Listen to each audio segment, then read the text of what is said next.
Hello friends, welcome back to GK Sansar. Very good evening to all of you. कैसे हैं आप सभी? I hope आप सारे लोग बहुत अच्छे होंगे और आप लोगों की प्रिपरेशन भी बहुत अच्छी चल रही होगी। फ्रेंड्स, आज का जो सेशन है वो आप लोगों के लिए काफ़ी इम्पोर्टेंट सेशन है, क्योंकि आज के सेशन में हम डिस्कस करने वाले हैं इन्वायरमेंट जीके के प्रीवियस ईयर आस्क्ड क्वेश्चंस को। ठीक है, पिछले कई सालों में जितने भी एग्ज़ाम्स हुए हैं उसमें इन्वायरमेंट जीके के टॉपिक से जितने भी क्वेश्चंस आए हैं उन सारे क्वेश्चंस को आज के सेशन में हम लोग डिस्कस करने वाले हैं, क्योंकि यही क्वेश्चन एग्ज़ाम में बार बार रिपीट होते हैं। तो सेशन बिल्कुल भी स्किप मत कीजिएगा, हर एक क्वेश्चन काफ़ी इंपॉर्टेंट है। सेशन अगर पसंद आए सेशन को लाइक कीजिएगा, शेयर कीजिएगा, और जो लोग नए जुड़े हैं वो सब्सक्राइब करना बिल्कुल भी मत भूलिएगा। साथ में बेल आइकन भी प्रेस कर लीजिएगा, ताकि जो भी लेटेस्ट अपडेट चैनल पे अपलोड हो तो उसका नोटिफिकेशन आपको मिलता रहे। ठीक है, तो अब चलिए शुरू करते हैं सेशन आज का। फर्स्ट क्वेश्चन देखते हैं। पहला क्वेश्चन है कि वन्यजीव संरक्षण के क्षेत्र में अदम्य साहस दिखाने वाले को कौन सा पुरस्कार दिया जाता है, इनमें से ये बताना है। वन्यजीव संरक्षण के क्षेत्र में अदम्य साहस दिखाने वाले को इनमें से कौन सा पुरस्कार दिया जाता है?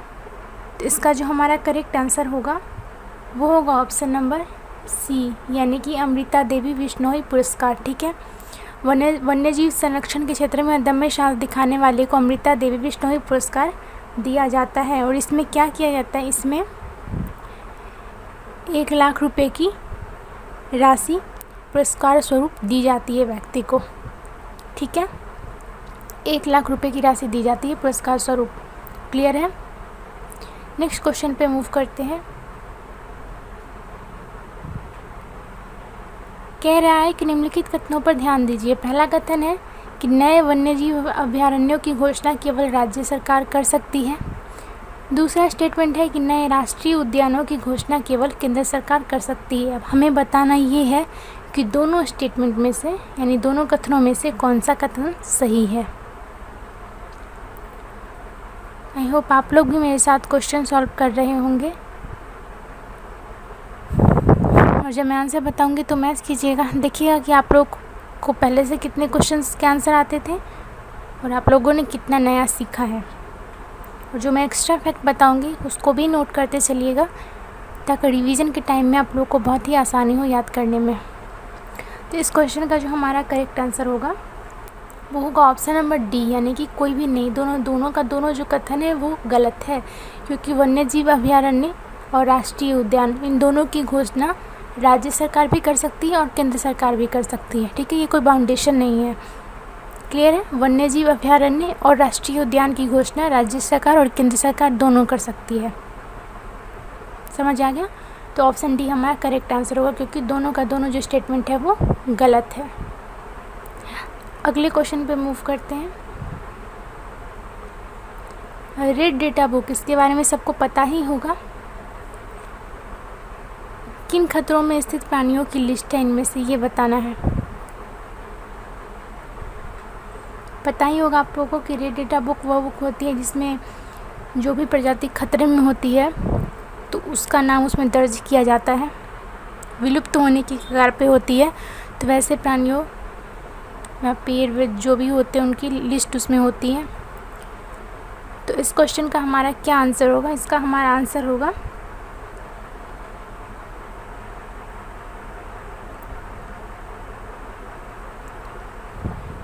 इसका हमारा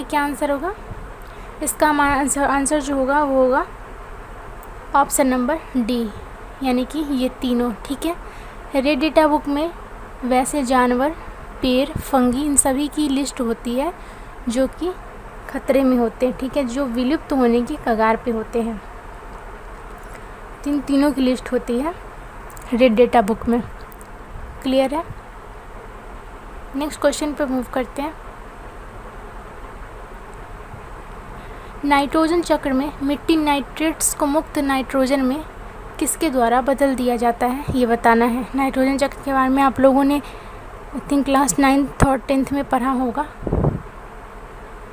इसमें मिट्टी नाइट्रेट्स को मुक्त नाइट्रोजन में किसके द्वारा बदल दिया जाता है या बदल देती है मिट्टी, बताना है। कौन सा बैक्टीरिया होता है वो। इसका हमारा करेक्ट आंसर जो होगा वो होगा ऑप्शन नंबर बी। ठीक है, ऑप्शन बी हमारा करेक्ट आंसर होगा, डिनाइट्रीफाइंग बैक्टीरिया। ठीक है, डिनाइट्रीफाइंग बैक्टीरिया होता है जिसके द्वारा नाइट्रोजन चक्र में मिट्टी नाइट्रेट्स को मुक्त नाइट्रोजन में बदल दिया जाता है। क्लियर है, ऑप्शन बी हमारा करेक्ट आंसर होगा। नेक्स्ट क्वेश्चन पे मूव करते हैं। सल्फर डाइऑक्साइड यानी कि SO2 किसके प्रदूषण का मतलब इसके ये जो प्रदूषण इससे फैलता है सल्फर डाइऑक्साइड से, तो उसका जैविक सूचक क्या है हमें ये बताना है।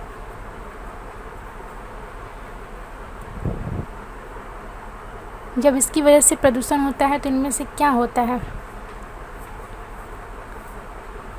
इसका हमारा जो करेक्ट आंसर है वो है ऑप्शन नंबर ए यानी कि काई लगना। सबको पता होगा काई लगना किसको कहते हैं।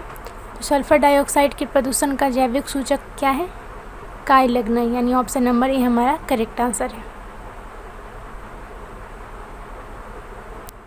निम्नलिखित में कौन सा मूंगा चट्टान का क्षेत्र नहीं है, इनमें से ये बताना है। इनमें से कौन सा मूंगा चट्टान का क्षेत्र नहीं है। इसका हमारा करेक्ट आंसर होगा ऑप्शन नंबर बी यानी कि खंबात की जो खाड़ी है वो मूंगा चट्टान का क्षेत्र नहीं है। ठीक है, ऑप्शन बी हमारा करेक्ट आंसर होगा। अब हम लोग ये जान लेते हैं कि मूंगा चट्टानें कहाँ कहाँ होती हैं। तो पहली तो मन्नार की खाड़ी में, दूसरा लक्षद्वीप में, तीसरा अंडमान निकोबार द्वीप समूह में, और चौथा जो प्लेस है जहाँ पे मूंगा चट्टान होती है वो होती है कच्छ की खाड़ी। ठीक है, चौथा कौन सा जगह है, कच्छ की खाड़ी, जहाँ पे मूंगा चट्टान होती है, खंबात की खाड़ी में नहीं होती। तो ऑप्शन बी हमारा करेक्ट आंसर होगा। आई होप आप लोग क्लियर हो गया होगा किन किन जगहों पे मूंगा चट्टानें होती हैं। तो अगले क्वेश्चन पे मूव करते हैं। पूछ रहा है कि इनमें से कौन सा जो कथन है वो गलत है। ध्यान रखिएगा, क्वेश्चन में गलत स्टेटमेंट ढूंढने बोल रहा है। 4 ऑप्शंस हैं।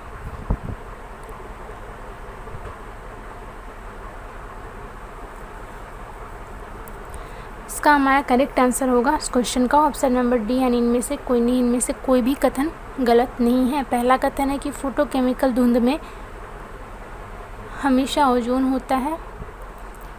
दूसरा है कि कार्बन मोनोऑक्साइड यानी कि CO का जहरीला प्रभाव ऑक्सीजन की तुलना में हीमोग्लोबिन के लिए अधिक से अधिक आकर्षक है। तीसरा है लीड ऑटोमोबाइल निकास का सबसे खतरनाक धातु प्रदूषक है। तीनों का तीनों जो स्टेटमेंट है वो सही है। तो हमारा ऑप्शन नंबर डी जो होगा वो सही का ऑप्शन होगा। ठीक है, क्योंकि ऑप्शन नंबर डी में है इनमें से कोई नहीं। आई होप ये क्लियर हो गया होगा। नेक्स्ट क्वेश्चन पे मूव करते हैं। नेक्स्ट क्वेश्चन है कि इकोटोन में जो प्रजातियां प्रचुर मात्रा में पाई जाती हैं वो इनमें से क्या कहलाती हैं। अब इकोटोन क्या होता है, 2 बायोम के बीच का संक्रमणकालीन क्षेत्र जो होता है उसे हम इकोटोन कहते हैं। ठीक है, 2 बायोम के बीच का जो संक्रमणकालीन क्षेत्र होता है उसे हम इकोटोन कहते हैं। तो इकोटोन में जो प्रजातियाँ प्रचुर मात्रा में यानी काफ़ी अधिक मात्रा में पाई जाती है तो वो प्रजातियाँ क्या कहलाती है, एज प्रजातियाँ कहलाती हैं। ठीक है, जो प्रजातियाँ प्रचुर मात्रा में पाई जाती है इकोटोन में वो प्रजातियाँ कहलाती हैं एज प्रजातियाँ। क्लियर है। साइबेरियन सारस इनमें से किस नेशनल पार्क में आता है बताना है। मैं आपको बता दूं, साइबेरियन सारस जो है ये जो प्रजाति है ये अब खतरे में है क्योंकि लुप्त होने के कगार पे है। ये किस नेशनल पार्क में आता है ये बताना है। इसका हमारा करेक्ट आंसर होगा, मैच कीजिए, करेक्ट आंसर होगा इसका हमारा ऑप्शन नंबर ए यानी कि केवलादेव नेशनल पार्क।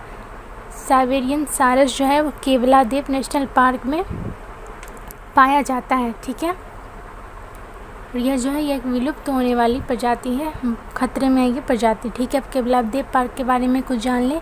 तो केवलादेव नेशनल पार्क जो है वो कहाँ है, वो है राजस्थान में। ठीक है, राजस्थान में है Keoladeo national park.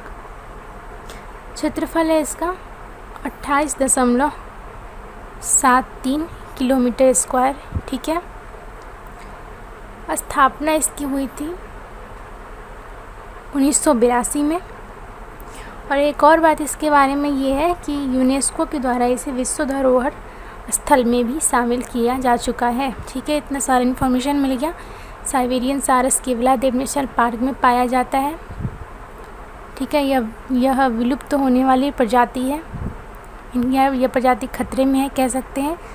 Keoladeo national park के बारे में हम लोगों ने जाना कि यह राजस्थान में स्थित है। इसकी स्थापना 1982 में हुई थी। यह 28.73 किलोमीटर स्क्वायर में फैला हुआ है। और एक और सबसे ज़रूरी बात कि यूनेस्को के द्वारा इसे विश्व धरोहर स्थल में शामिल किया गया है। ठीक है, इतना सारा इन्फॉर्मेशन हमें मिल गया इस क्वेश्चन में। अगले क्वेश्चन पे अब मूव करते हैं। पूछ रहा है कि चट्टानों के कितने प्रकार होते हैं। ये बहुत ही इजी क्वेश्चन है, हम लोग इसके बारे में 6-7 में पढ़ चुके हैं कि चट्टानों के कितने प्रकार होते हैं। इसका हमारा करेक्ट आंसर होगा ऑप्शन नंबर सी, यानी कि 3 प्रकार के होते हैं चट्टान। पहला क्या होता है? पहला होता है आग्नेय चट्टान। दूसरा प्रकार होता है क्या? अवसादी चट्टान। और तीसरा जो होता है वो होता है रूपांतरित या कायांतरित चट्टान। क्लियर है? पहला टाइप होता है आग्नेय चट्टान, दूसरा होता है अवसादी चट्टान और तीसरा होता है रूपांतरित या कायांतरित चट्टान। तो चट्टान इस प्रकार 3 प्रकार के होते हैं। ऑप्शन सी हमारा करेक्ट आंसर है। भारत में सबसे ज़्यादा टाइगर रिजर्व इनमें से किस राज्य में है, वो पूछ रहा है क्वेश्चन। इसका जो हमारा सही जवाब होगा, करेक्ट आंसर होगा, वो होगा ऑप्शन नंबर डी, यानी कि मध्य प्रदेश। मध्य प्रदेश में सबसे ज़्यादा टाइगर रिजर्व है। ठीक है, और एक और बात कि यहाँ पे सबसे ज़्यादा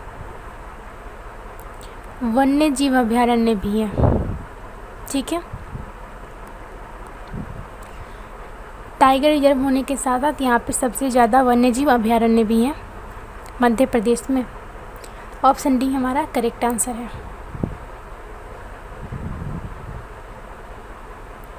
अर्थ पावर इनमें से किनके द्वारा मनाया जाता है, बताना है। अर्थ पावर इनमें से किसके द्वारा मनाया जाता है?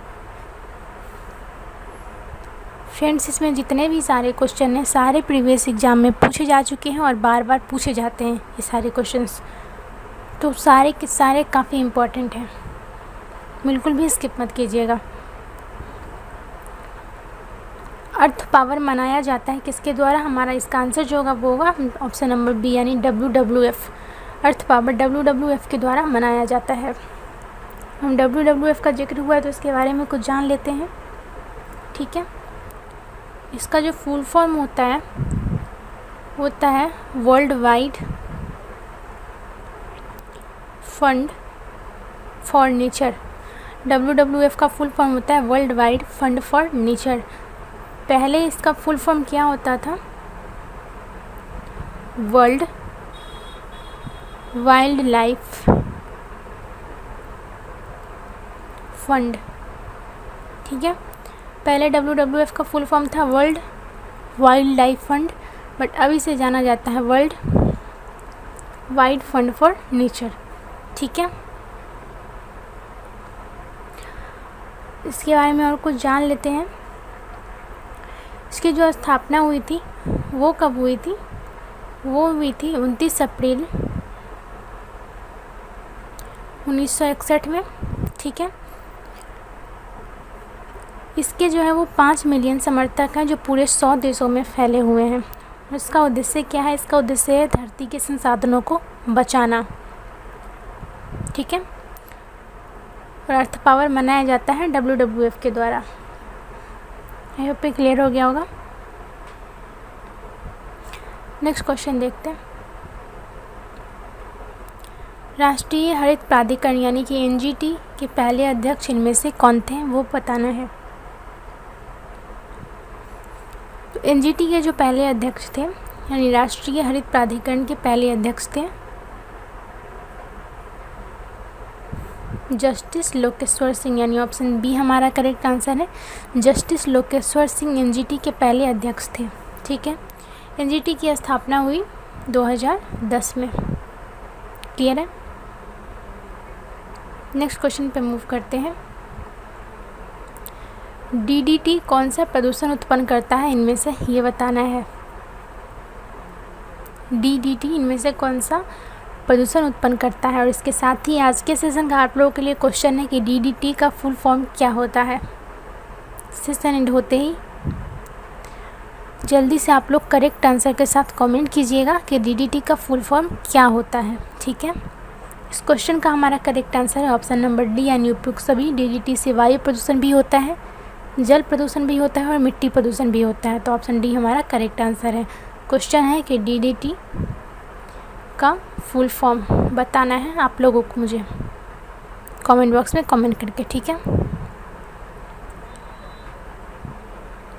विश्व का पहला ओजोन परत संरक्षण के लिए सम्मेलन इनमें से किस जगह हुआ था, वो बताना है। विश्व का पहला ओजोन परत संरक्षण के लिए सम्मेलन इनमें से किस जगह हुआ था। इसका करेक्ट आंसर होगा ऑप्शन नंबर बी, यानी कि वियना में, जो आप लोगों को पता ही होगा ऑस्ट्रिया की राजधानी है वियना। 1985 में ये सम्मेलन हुआ था। ठीक है, याद रखिएगा, विश्व का जो पहला ओजोन परत संरक्षण के लिए सम्मेलन हुआ था वो हुआ था 1985 में वियना में, जो कि ऑस्ट्रिया की राजधानी है। 1988 में इसको लागू किया गया कुल 196 देशों में। ठीक है, आई होप ये क्लियर हो गया होगा। जैव विविधता अधिनियम 2002 के बारे में निम्नलिखित कथनों पर ध्यान दीजिए। मैं थोड़ा और ऊपर स्क्रॉल कर देती हूँ। हाँ, अब दिख रहा होगा आप लोगों को कि ये सारे कथन हैं और ये बताना है कि इनमें से कौन सा कथन जो है वो सही है। इसका हमारा करेक्ट आंसर क्या होगा, बताना है कि इन तीनों में से कौन सा कथन सही है। इसका हमारा करेक्ट आंसर होगा ऑप्शन नंबर सी, यानी कि केवल सी। राष्ट्रीय जैव विविधता प्राधिकरण से बिना अनुमति के जैविक संसाधन से संबंधित पेटेंट लागू नहीं किया जा सकता है। ये जो कथन है ये सही है। जैव विविधता अधिनियम 2002 के अनुसार राष्ट्रीय जैव विविधता प्राधिकरण से बिना अनुमति के जैविक संसाधन से संबंधित पेटेंट लागू नहीं किया जा सकता है। ये जो स्टेटमेंट है हमारा वो सही है। ठीक है, ऑप्शन नंबर सी हमारा करेक्ट आंसर होगा।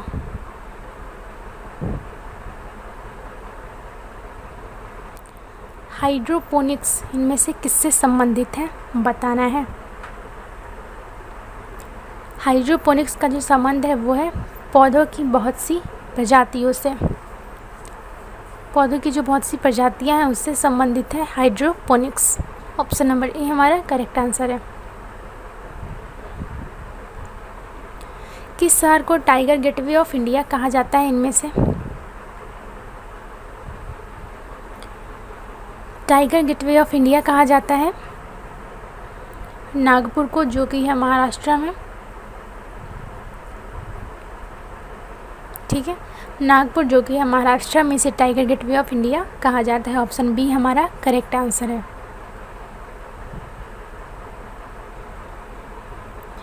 निम्नलिखित पर ध्यान दीजिए। ऊपर मैं स्क्रॉल कर देती हूँ और निम्नलिखित पर ध्यान दीजिए। 3 केंद्रों के नाम है, बताना है कि ये क्रमशः किस देश में है।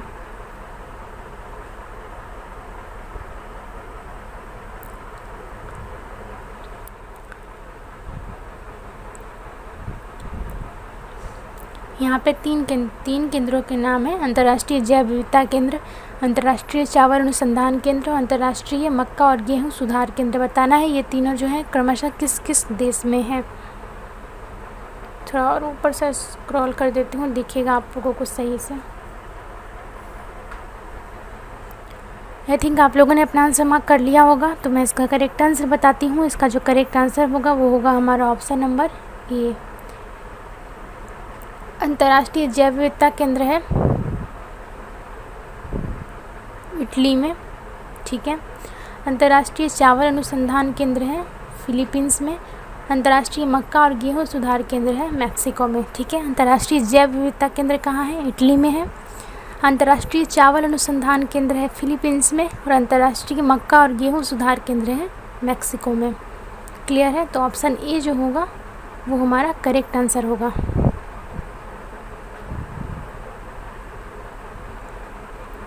क्लार्क बी बेवीन पुरस्कार इनमें से किससे संबंधित है, ये बताना है। क्लार्क बी बेवीन यह एक पुरस्कार है जो इनमें से किससे संबंधित है। इसका हमारा करेक्ट आंसर होगा ऑप्शन नंबर ए, यानी कि वन्यजीव सुरक्षा। क्लार्क बी बेवीन जो पुरस्कार है वो वन्यजीव सुरक्षा से संबंधित है। वन्यजीव सुरक्षा के लिए कार्य करने वाले व्यक्ति को यह पुरस्कार दिया जाता है। ऑप्शन ए हमारा करेक्ट आंसर है। इनमें से कौन सी संधि या प्रोटोकॉल अंटार्कटिका में खनन पर रोक लगाता है, ये बताना है। इनमें से कौन सी संधि या प्रोटोकॉल है जो अंटार्कटिका में खनन पर रोक लगाता है। इसका हमारा करेक्ट आंसर होगा ऑप्शन नंबर ए, यानी कि Antarctica environment protocol.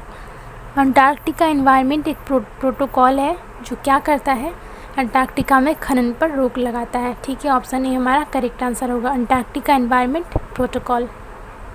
Next question पे मूव करते हैं। भारत का पहला समुद्री राष्ट्रीय उद्यान इनमें से कौन सा है? पहला समुद्री राष्ट्रीय उद्यान इनमें से कौन सा है? इसका हमारा करेक्ट आंसर होगा ऑप्शन नंबर बी, समुद्री राष्ट्रीय उद्यान जो कि कच्छ की खाड़ी में है। ऑप्शन नंबर बी, समुद्री राष्ट्रीय उद्यान जो कि कच्छ की खाड़ी में, वो भारत का पहला समुद्री राष्ट्रीय उद्यान है। इसकी स्थापना कब हुई थी वो भी जान लेते हैं। इसकी स्थापना हुई थी 1982 में, ठीक है, याद रखिएगा 1982 में इसकी स्थापना हुई थी। नेक्स्ट क्वेश्चन पे मूव करते हैं। पर्यावरण लेखांकन क्या होता है वो बताना है हमें। पर्यावरण लेखांकन जिसे हरित लेखांकन भी कहते हैं वो क्या होता है।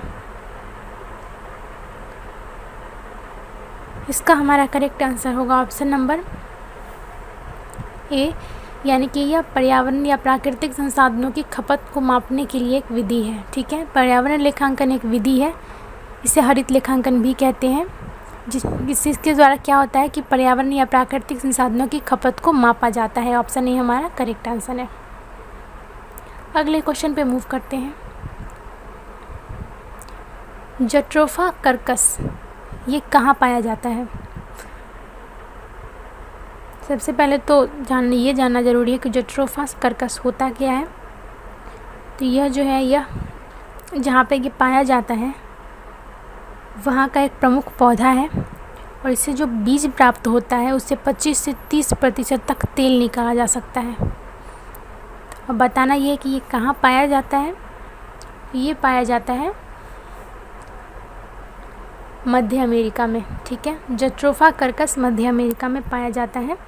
यह यहाँ का एक प्रमुख पौधा है, और इसके बारे में मैंने बताया है कि इससे प्राप्त जो बीज होते हैं उससे 25 से 30% तक तेल निकाला जा सकता है।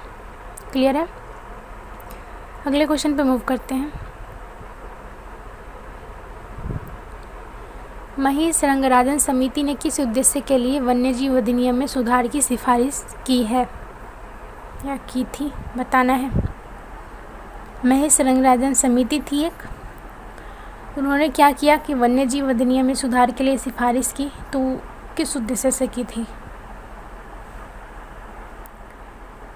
इसका जो हमारा करेक्ट आंसर होगा वो होगा ऑप्शन नंबर बी, यानी कि राष्ट्रीय हाथी संरक्षण प्राधिकरण यानी NECA स्थापित करने के उद्देश्य से वन्यजीव अधिनियम में सुधार की उन्होंने सिफारिश की थी उस समिति ने, ठीक है।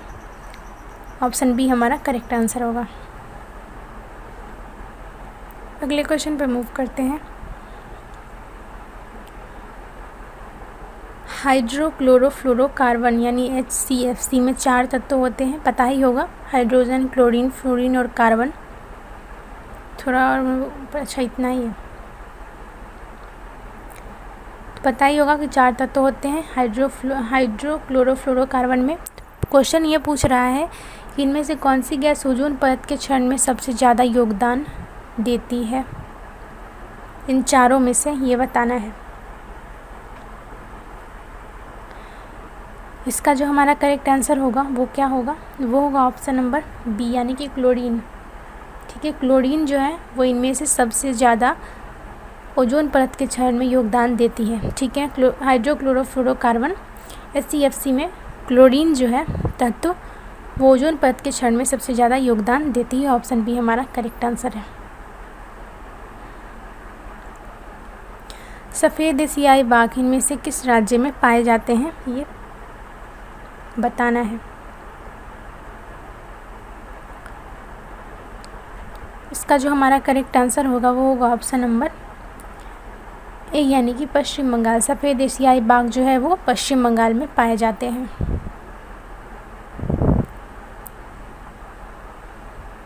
नागोया एक प्रोटोकॉल थी, नागोया जो प्रोटोकॉल है उनमें से किससे संबंधित है, ये बताना है।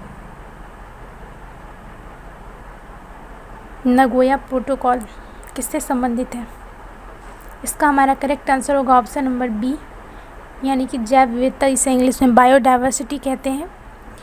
नागोया प्रोटोकॉल जो है वो बायोडाइवर्सिटी से संबंधित है, जैव विविधता।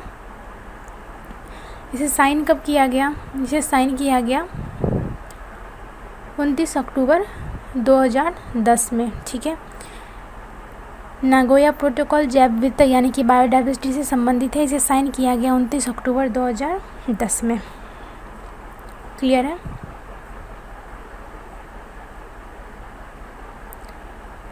ग्लोबल 200 इनमें से क्या है,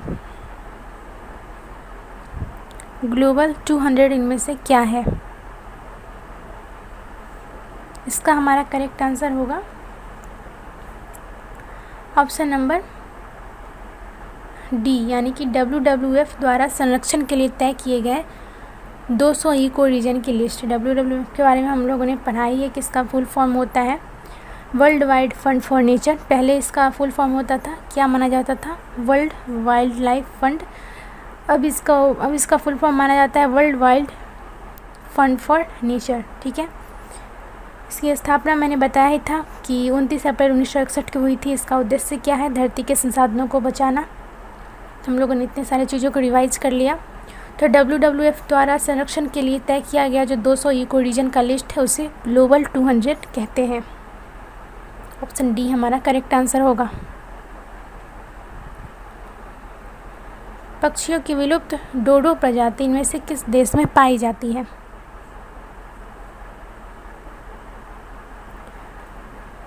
पक्षियों की एक विलुप्त प्रजाति है डोडो, इनमें से किस देश में पाई जाती है, इसका करेक्ट आंसर होगा ऑप्शन नंबर सी यानी मॉरिशस।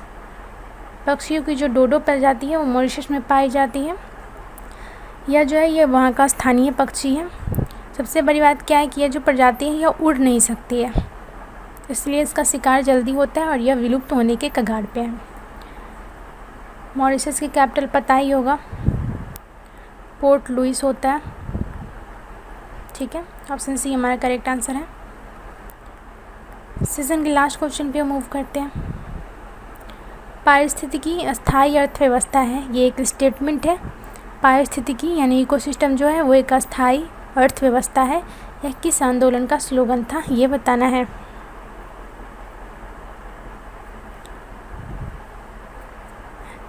इसका जो करेक्ट आंसर होगा वो होगा ऑप्शन नंबर ए यानी कि चिपको आंदोलन। पारिस्थितिकी अस्थायी अर्थव्यवस्था है, यह चिपको आंदोलन का स्लोगन था। ठीक है, और इसके साथ ही आप लोगों के लिए एक और क्वेश्चन है कि चिपको आंदोलन की शुरुआत कब हुई थी भारत में। मैंने आप लोगों को प्रीवियस सेशन में पढ़ाया है कि इसकी शुरुआत कब हुई थी और मतलब किस पंचवर्षीय योजना के दौरान हुई थी। तो बताना है कि चिपको आंदोलन की शुरुआत भारत में किस वर्ष हुई थी। ठीक है,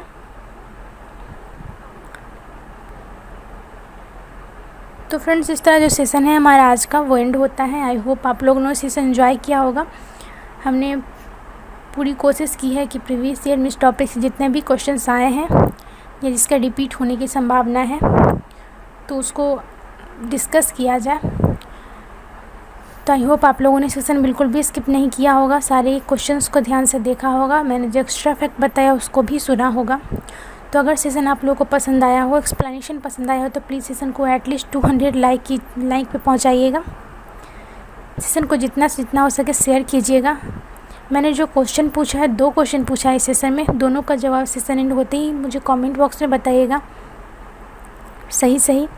और जिनके पास कोई क्वेरी हो, कोई क्वेश्चन हो, वो भी हमें कमेंट बॉक्स में कमेंट करके पूछ सकते हैं, हम उसका रिप्लाई करेंगे। जो लोग नए जुड़े हैं, सब्सक्राइब करना बिल्कुल भी मत भूलिएगा, साथ में बेल आइकन भी प्रेस कर लीजिएगा ताकि लेटेस्ट अपडेट का नोटिफिकेशन आपको मिलता रहे। मैं उम्मीद करती हूँ कि इस सेशन को एटलीस्ट आप लोग 200 से 300 लाइक तक पहुँचाएँगे और ज़्यादा से ज़्यादा शेयर करेंगे। ठीक है, इतना तो उम्मीद मैं कर सकती हूँ आप लोगों से। ठीक है, तो मिलते हैं नेक्स्ट सेशन में। और हाँ, जिस टॉपिक पे आपको सेशन चाहिए तो वो भी आप मुझे कमेंट करके बता सकते हैं। ठीक है।